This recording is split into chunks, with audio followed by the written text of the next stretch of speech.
నమస్తే friends, welcome to my channel. Please subscribe చేసి bell గంట మాత్రం కొట్టడం మర్చిపోకండి.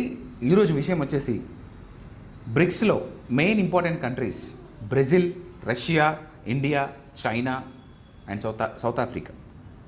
ఈ కంట్రీస్ మాత్రమే కాదు, ఇంకా చాలా కంట్రీస్ వచ్చి జాయిన్ అవుతున్నాయి. ఇంచుమించు 14 కంట్రీస్ జాయిన్ అయ్యాయి. అసలు ఈ కంట్రీస్కి ఈ బ్రిక్స్లోకి వచ్చి జాయిన్ అవ్వాల్సిన అవసరం ఏముంది అనే పెద్ద క్వశ్చన్ మార్క్. దాని వెనకాల రీజన్ ఏంటంటే, మీకు తెలుసు G7 దేశాలు ఏంటో.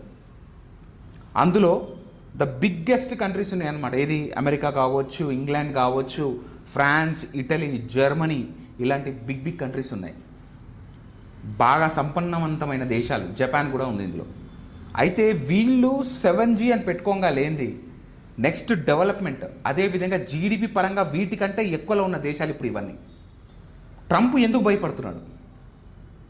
ఇవన్నీ ఒక పెద్ద క్వశ్చన్ మార్క్స్. ఎందుకంటే బ్రిక్స్ కనుక తన కరెన్సీ బయటికి తీసుకొచ్చిందంటే డాలర్ స్మాష్, రకరకాల ఊహాగానాలు వస్తున్నాయి. మనం వాడే మామూలు కరెన్సీ నుంచి మొదలు పెడితే డిజిటల్ కరెన్సీ కావచ్చు, క్రిప్టో కరెన్సీ కావచ్చు, ఇప్పుడు ప్రపంచానికి మొత్తం ఏలబోతున్న కరెన్సీ ఏదైనా ఉందంటే బ్రిక్స్ కరెన్సీ. డాలర్లో వ్యాపారం చేస్తున్నందుకు గాను లేనిపోని టారిఫ్లు, పెత్తనాలు, ఓవర్ యాక్షను. ట్రంప్ ఏదో పెద్ద రారాజులుగా ఫీల్ అయిపోయి ప్రతి దేశాల మీద ఆంక్షలు కావచ్చు, శాంక్షన్లు కావచ్చు విధిస్తూనే ఉన్నాడు. దీనికి ఏదన్నా ప్రత్యామ్నాయం ఉందంటే అది బ్రిక్స్ కరెన్సీయే అని చెప్పాలి. సో ట్రంప్కి భయం పుట్టుకుంది. ఎందుకంటే జీడిపి పరంగా చూసినా, ఏ పరంగా చూసినా బ్రిక్సే టాప్లో ఉంది. సో సింపుల్గా చెప్పాలంటే, మొన్న రీసెంట్గా జరిగిన ఒక ఇంటర్వ్యూ, మీడియాకి సమావేశంలో మాట్లాడుతూ ట్రంప్ మాట్లాడిన మాటలు ఇవి. ఒకంత ఆశ్చర్యమే కాదు, ఉన్న నిజాలే మాట్లాడాడు ఆయన. సింపుల్గా ఏం చెప్తున్నాడంటే, బ్రిక్స్ దేశాల మీద నేను 10% టారిఫ్స్ విధిస్తున్నాను అని తన పెత్తనం చూపించాడు. బ్రెజిల్కి సంబంధించిన ప్రెసిడెంట్ అయితే డైరెక్ట్గా ఏకిపారేశాడు ట్రంప్ని. అసలు నువ్వెవర్రా భయ్ అన్నట్టు మాట్లాడుతూ తన లాంగ్వేజ్లో. అసలు ఏం జరుగుతుంది? ట్రంప్ ఇంకా చాలా ఘోరంగా పెద్ద పెద్ద మాటలే మాట్లాడాడు. ఒకవేళ మీరు డాలర్ని కాదని మీరు ఏ రకంగా చూసినా కూడా ఇండైరెక్ట్గా ఒక వరల్డ్ వార్ ఏదైతే ఉందో ఆ వరల్డ్ వార్ మీరు స్టార్ట్ చేసినట్టే.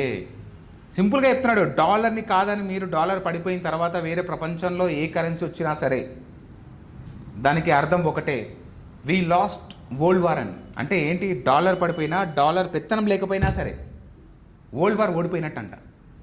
అంటే సింపుల్గా ట్రంప్ గారు చేస్తున్న ఏదైనా సరే, అది యుద్ధం కావచ్చు, ఇంకా ఏదైనా కావచ్చు, డాలర్ని నిలుపుకోవడం కోసమే దేశానికి మధ్యలో యుద్ధంలో ఈయన విచిత్రమైన ఈ క్యారెక్టరా ఏందో అర్థం కావట్లేదు. ఎందుకంటే తన విచిత్ర ప్రవర్తన, ఒకసారి ఇండియా అంటాడు, ఒకసారి పాకిస్తాన్ అంటాడు, ఒకసారి రష్యా అంటాడు, ఇంకోసారి యుక్రెయిన్ అంటాడు. అసలు ఏం మాట్లాడుతున్నాడో తెలియదు, ఏందో తెలియదు. అంటే ఏంది తన స్ట్రాటజీ? ప్రతి వెనక డాలర్ని పైకి లేపాలే అనేది తన స్పష్టం చేశాడు మొన్న మీడియాకు మాట్లాడుతూ. సో ఫ్రెండ్స్, మోడీ కూడా దీన్ని ఛాలెంజింగ్గానే తీసుకున్నాడు. ఈ బ్రిక్స్లో కావచ్చు, ఇక్కడ వీళ్ళు ఒకటే మాట మాట్లాడుతున్నారు, ఏంటి ఈయన పెత్తనం అని. బ్రిక్స్లో కూడా ఈయన పెత్తనం ఏంటి? ప్రపంచాన్ని మొత్తం ఈయన ఏలడానికి మన రారాజా? ఈ ప్రపంచ దేశాల క్వశ్చన్ ఇది కరెక్టే అనిపిస్తుంది నాకు. అయితే ఇండైరెక్ట్గా వరల్డ్ వార్ ప్రకటించాడా ట్రంప్ అనేది మాత్రం పెద్ద క్వశ్చన్ మార్క్. సో ఇది ఫ్రెండ్స్ బ్రిక్స్ గురించి మాట్లాడుకుంటే. అయితే విచిత్రమైంది ఇక్కడ ఇంకో విషయం ఏంటంటే, ఈ బ్రిక్స్ సమావేశంలో రష్యా అధ్యక్షుడు పుతిన్ రాలేదు కొన్ని అనివార్య కారణాల వల్ల. అదేవిధంగా చైనాకి సంబంధించిన జిన్పింగ్ కూడా రాలేదు. రీజన్ ఏంటంటే తన ఐసీలో ఉన్నాడని, ఏదో పతనంలో సంథింగ్ ఎక్కడో హైడింగ్లో ఉన్నాడని చెప్పి టాక్. ఈయన ఎక్కడ హైడ్ అయ్యాడో కూడా పెద్ద క్వశ్చన్ మార్క్. ఎందుకంటే చైనాలో ఎన్నో వార్తలు వస్తున్నాయి, ఈయనని బంధించడం కోసం ఏదేదో చేస్తున్నారు, లొంగిపోండి అని రకరకాల కథనాలు వస్తున్నాయి, ఈయనకు ఉరేయబోతున్నారని. సో ఈ సమక్షంలో మోడీ పెద్దపీట వేస్తూ తనే ముందుండి నడపడం జరిగింది.